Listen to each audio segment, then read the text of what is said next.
Përgjatë udhëtimit tonë në Velç, nuk mund të qëndronim për shkuar tek një prej pasurive më të mëdha natyrore që fshati ka. Vizituam për herën e parë ujvarën e Erasalit, e realisht ndihemi vërtet me fat që mund të shikonim nga afër këtë pasuri natyrore. Kjo ujvar është një atraksion i çmuar turistik, por nga ana tjetër shumë pak i vizituar, kjo për shkak të rrugës së jetë amortizuar për të shkuar në të.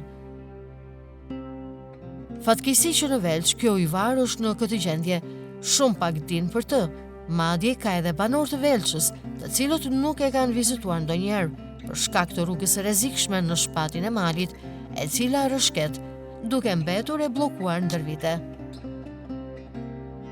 Ndërkohë kur shkon tek ujvara nuk bëhesh as pak pishman, megjithëse rruga është tejet e amortizuar dhe e rrezikshme, pasi aty zbulon një pasuri natyrore të mrekullueshme, e cila po të kishte më tepër vëmendje nga pushteti lokal, do të mund të zhvillohej më tepër duke u kthyer në një atraksion të vërtet turistik.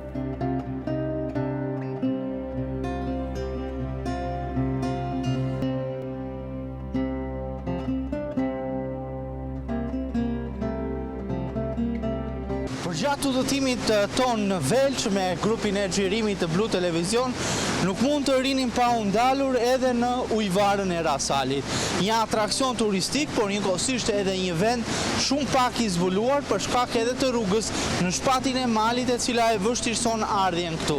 Por është një bukuri natyrore, një pasuri për Velçën, e cila vizitohet shumë pak, kryesisht nga turistë huaj, të cilët vinë në këtë zonë krahas kampingut që bëjnë, vizitojnë dhe bukurinë natyrore pa shpinës time. Aty ku rrjedh ujë i burimit dhe krijohet një ujvar, ajo e Erasalit, e cila i shërben më pas gjithë fshatit të Velçës.